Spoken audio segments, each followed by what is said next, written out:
Squirrels!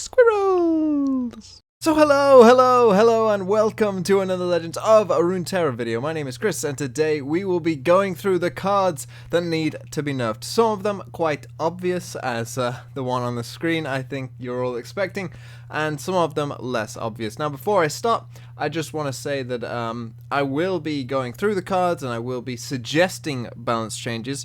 But I think the important thing is identifying the cards, right? Of course, Riot has access to actually using the changes, and so they probably have a much better idea of what is good or bad. And so, you know, if you disagree with the exact change that I suggest, I wouldn't worry about that too much. I think what's more important is identifying the cards that do need to be nerfed. Now, I'm also going to have a watch list, which is something that they used to do, but then they kind of stopped, and I kind of hope that they bring it back. Of course, we are expecting kind of big changes for this balance patch, as of course there was that outrage. So without further ado, let's dive in, and we'll start with Twisted Fate. So as I said, Twisted Fate, pretty obvious, probably the most obvious card that does need a change. His dominance has been for a long time at this point, and you know, it took a long time, I think, for people to realize how strong Twisted Fate was and that he actually needed a nerf. Even up to, you know, a couple weeks ago, people were still like, no, Twisted Fate's fine, it's, you know, some of the other cards need tweaking. It isn't really until this last couple weeks that people have really been like, oh yeah, Twisted Fate is a massive problem. I think that idea in the community hasn't always been there, which I found shocking, because to me it seemed obvious at the time. But either way, we're all on agreement now that Twisted Fate does need a nerf. So how do you nerf Twisted Fate? Of course, with any champion card, really, there is a lot of different directions to go, but I think you need to tackle Twisted Fate in two main areas, in my opinion. One is upping his level up condition. I know that I've played literally many a game at this point where Twisted Fate levels up on turn 5. Now, when they designed Twisted Fate, I'm pretty sure that wasn't their intention, but between Rummage, Stress Testing, and Pick a Card, it's really not that difficult to level Twisted Fate up by turn 5. And then and then it's pretty much game over at that point. And so, of course, that's very frustrating. So, first thing I would do is just make Twisted Fate's level up either different, but I don't think they would do that necessarily, but they could either make it different or make it harder, right? Make it something like 10 plus cards, because it allows you again to have cards like Stress Testing exist without completely breaking Twisted Fate. But I don't think that that's enough, because again, I feel like if we did just do that, we would probably eventually reach this same stage again, where Twisted Fate, you know, enough good cards that say draw on them come out, and again you just get the same problem with Twisted Fate. So I don't think that that's enough on its own. So what I would also do, and this is a suggestion that I've heard from elsewhere, this is not my own idea, but I think it's a very good suggestion, is changing Twisted Fate's level up condition so that he can only use one of the cards. So one of the cards comes out on each action. Not each time you play a card like it is now, but on each action you get. So you can still get all three in a turn, but you're only going to get them one at a time. So for instance, if you play 2 spells on the stack, you're only going to get 1 card out of that. You're not going to get the second card. It has to pass back to your opponent, and then, you know, it has to pass back to your opponent again. And this would be a pretty significant change, because what it would mean is, you know, if you open attack all of a sudden and they've got level up Twisted Fate, the only card that they can get is blue card. So they can't impact your attack if you open attack all of a sudden. And that's a big deal, right? Because at the current state of Twisted Fate, we're dealing with, you know, red card is probably going to kill maybe 1 or 2 of your units, and then gold card is going to stun the biggest threat as well. So they can pretty much always survive an open attack, and, you know, with blue card also get the resources if you don't open attack as well. So this change, I think, would be a very good one, because now all of a sudden it's forcing your opponent to, you know, figure something out without solely relying on Twisted Fate. So I like that change. I think that combined would probably put Twisted Fate back into, you know, a level where still a playable champion, still probably, you know, a pretty decent champion. He's still going to give you, you know, a lot of utility with picking one of the different cards when he comes down. And if you can level up, he's still, you know, going to try and take over the game.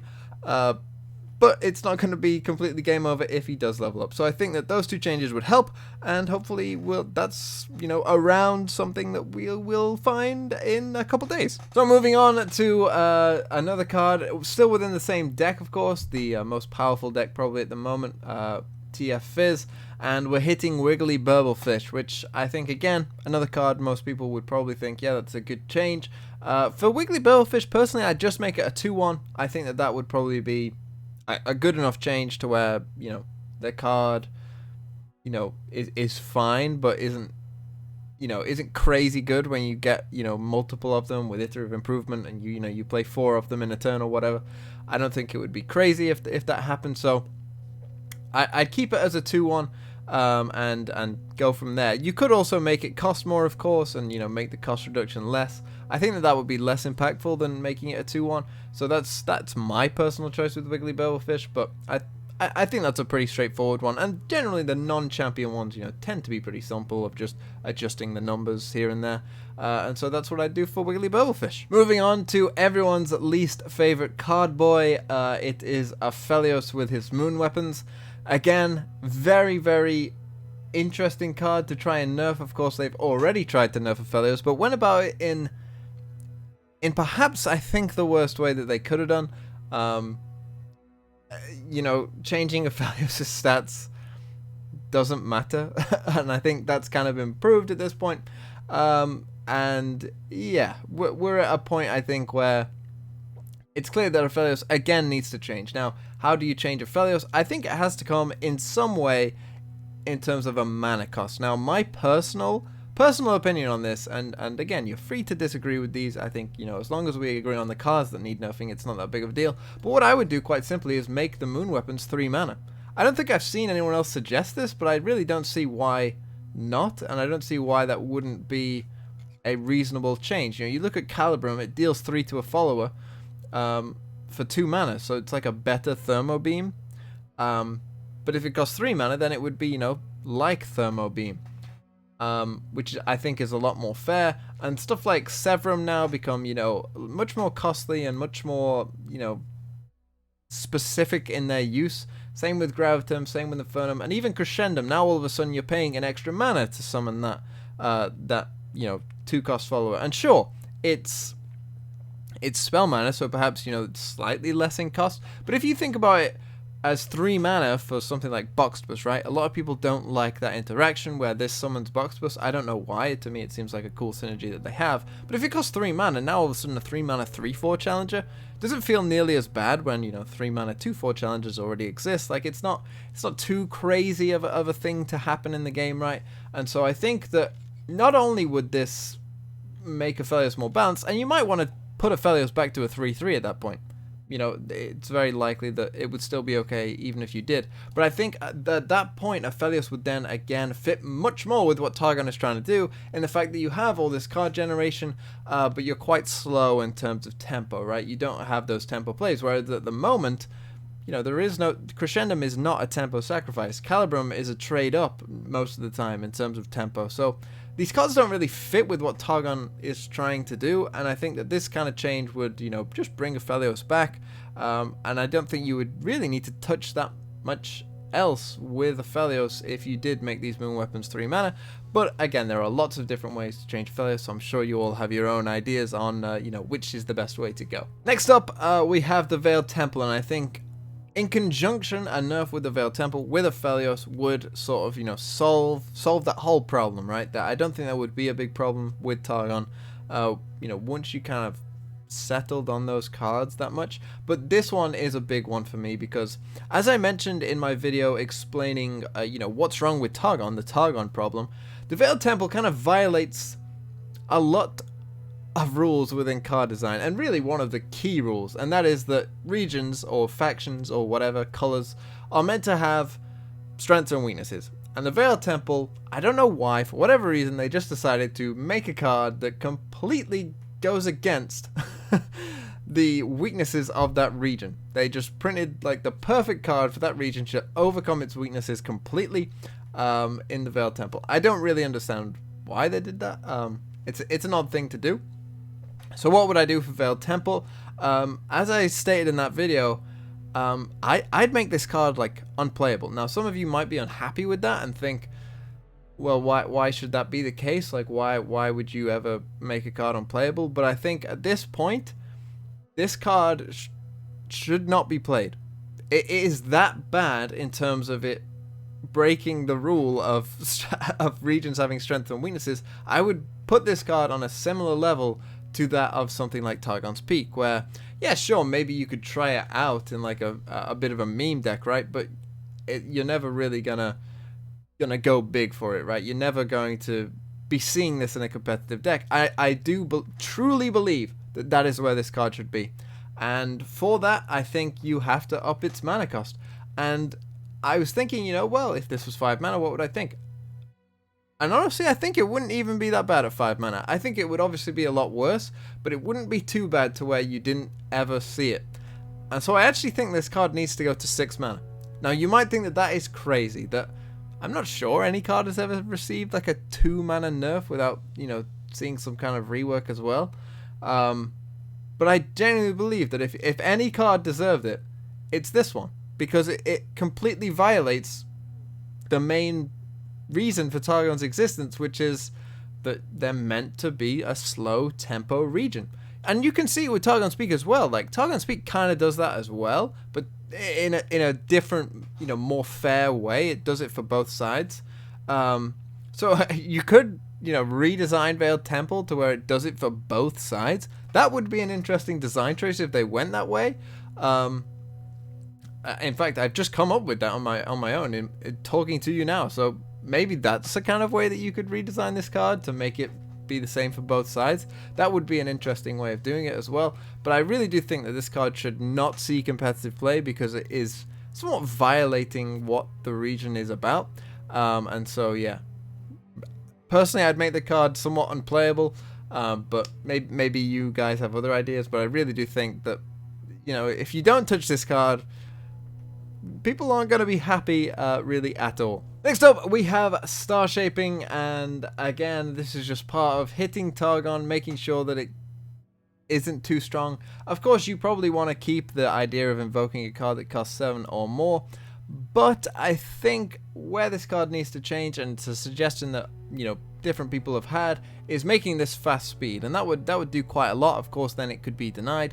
It means that, if they go for it to heal, let's say you're on 2 health, and then you can respond with a Mystic Shot rather than it being burst speed, and you can't respond with anything. I think that that's a good change. You could also make it heal less. You might want to do both, honestly. I think that would probably be best, is to make it fast speed and make it heal 4 or 3, somewhere within that range, because healing 5 is like quite a lot. It really is quite a lot. And I think in general, most games shouldn't drag on for that long, and I think that this has kind of been another problem with Targon that not too many people have focused on, but really no game should last 20 minutes, but I would argue that quite a few Targon games do last a long time, and for what is mostly a casual game for Runeterra for most players, I don't think that that's really what you want. So I think tuning down the healing on this card would be also required. Just to put it into a space where it doesn't feel that bad. You are also, don't forget, you're still getting a win condition from this card, which I don't think should go, unnoticed. And that this card, it's really crazy when you when you think about it. I'm surprised that we didn't like instantly all think, wait, what? How is this card allowed? Because when you just think about it, 5 mana, get a win condition, heal 5 at burst speed. It's like the dream card for any deck that wants to go slow, right? So I think that this card probably does need a little tuning as well. And yeah, again, this is another one that I'd bring down quite some way. Moving on to another card. Again, within Targon, of course, we really need to hit this region because I think it's at that point, right? If you don't hit this region hard enough, it's still not going to be a great game to play. And Equinox, I think, is one of the big culprits as well. This card just kind of violates a rule that I think is quite a simple one to explain, in that a 1-mana card shouldn't win you the game. It's pretty much as simple as that. Maybe you could argue champions kind of, don't count for that, but the game is built around champions, so I'm okay with them. Like, you know, if Teemo levels up and wins you a game because you plant 1,000 puff caps into the opponent's deck, that's fine, right?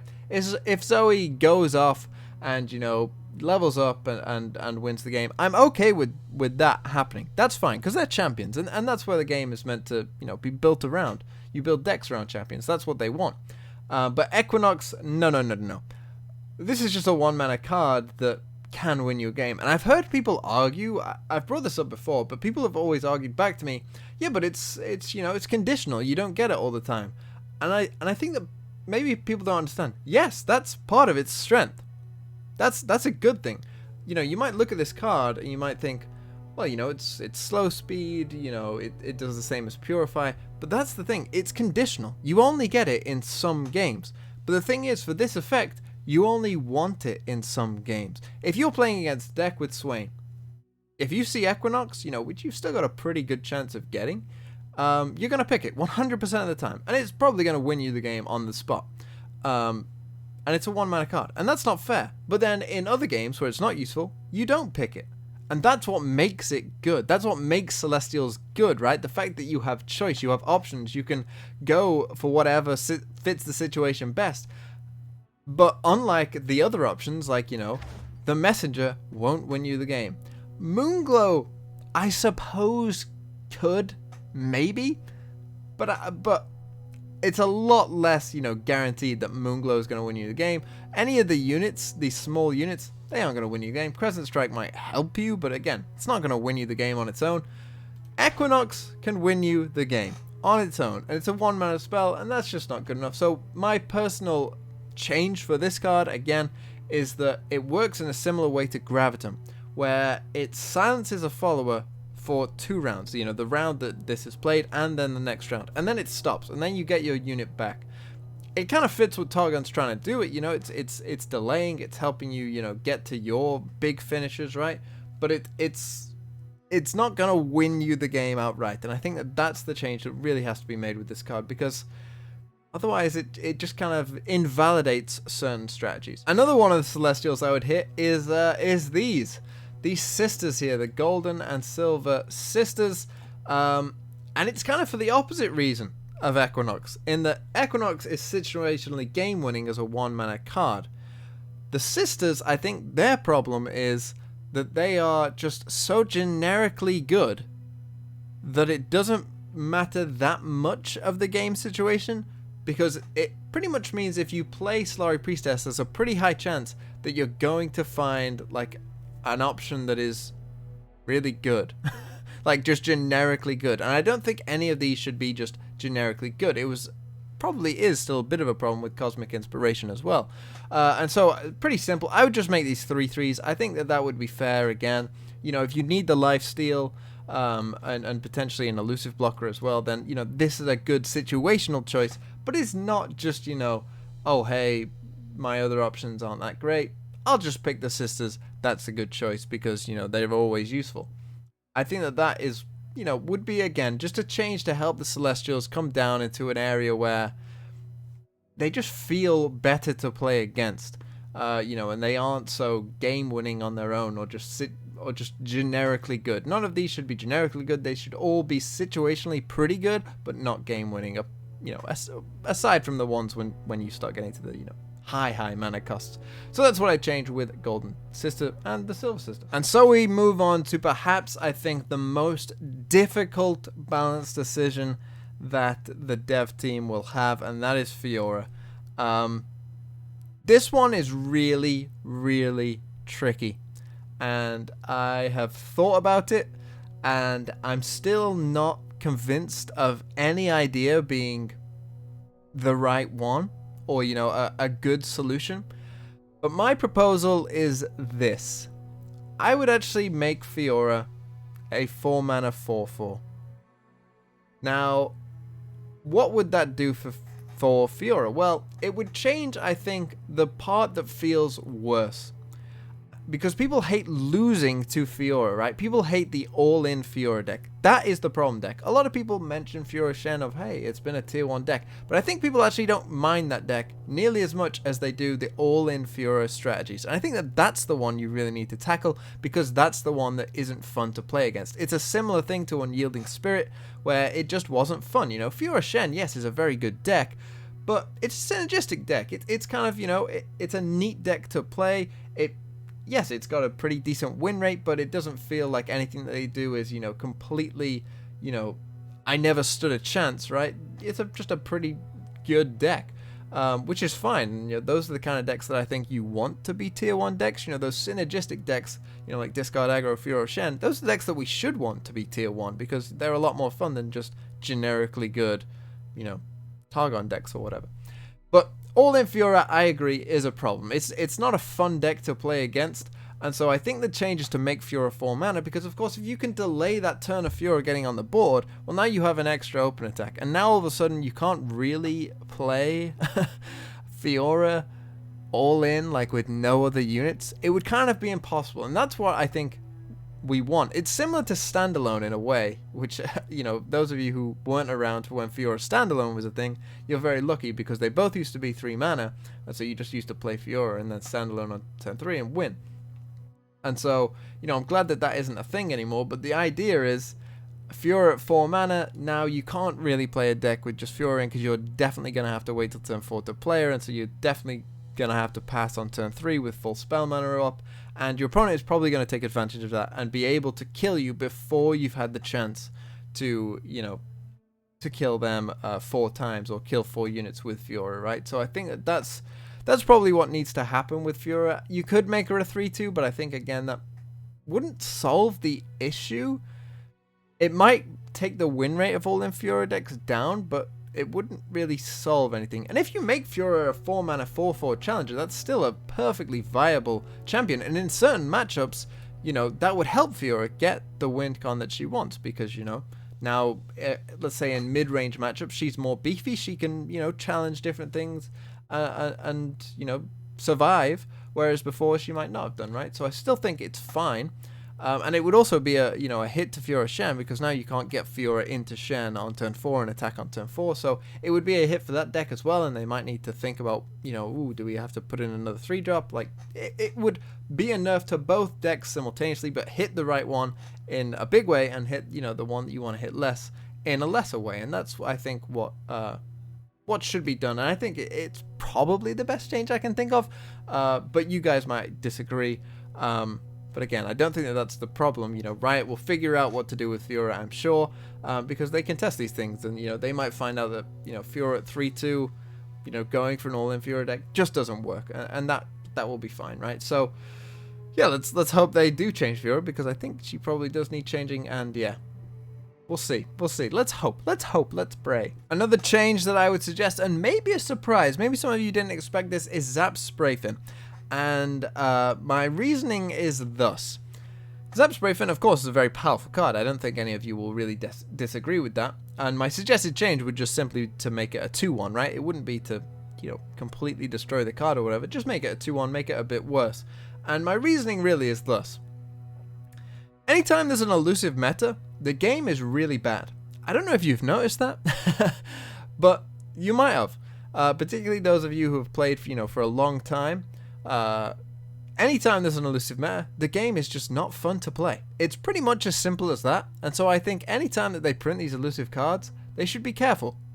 They should be really careful, and they should undertune them. I genuinely believe that, because you don't want elusive decks dominating.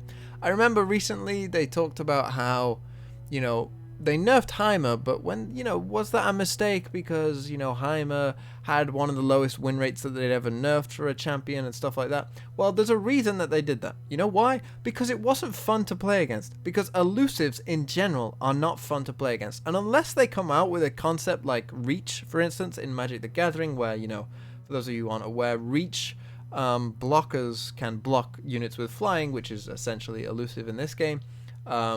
They can't attack like they have flying, but, you know, they can block what would be, in this case, elusive units, similar to what Sharpsight does, right? Unless they start printing units with that effect, which maybe they will, I don't know, then to me it becomes very clear that all elusives should just not be that good, because the game isn't fun. You know, Runeterra, and they've said this, you know, multiple times at this point, is most fun when it's a combat focused game. When combat matters in the game, that's when Runeterra is fun. Unlike most of the card games, combat tricks matter in Runeterra. But elusives, combat doesn't matter. That's the whole point. The whole point is to make combat not matter at all with elusive decks. And so they're not fun to play against. And so they should never be tier 1 decks. And Zap Sprayfen at the moment, unfortunately, is a very strong elusive card. And personally, I just think if we just take all away the strong elusive cards, the game would be in a better state.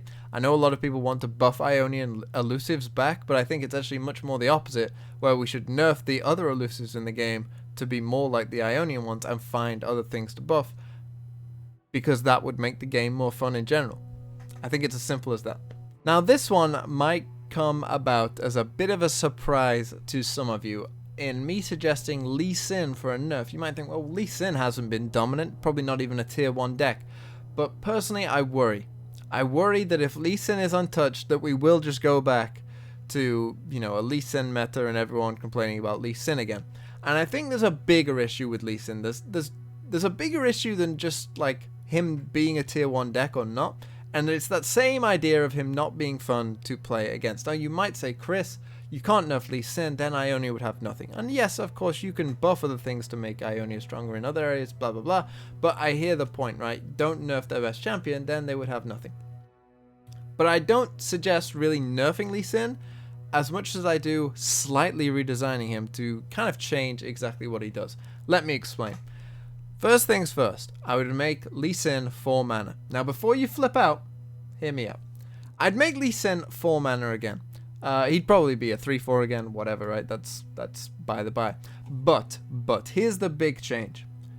I would add just a small little bit of text to the end of this leveled up version of Lee Sin, and that is this. He Dragon Rages enemies that he challenges, and then remove me from combat. I think if those words were just added into this little space here, and then remove me from combat, it would fix so much of Lee Sin's problems. Because what that would do, of course, is mean that Lee Sin would kick the opponent into the Nexus, and then he would come back to the bench. Which means, if he has Overwhelm, he does not strike the Nexus.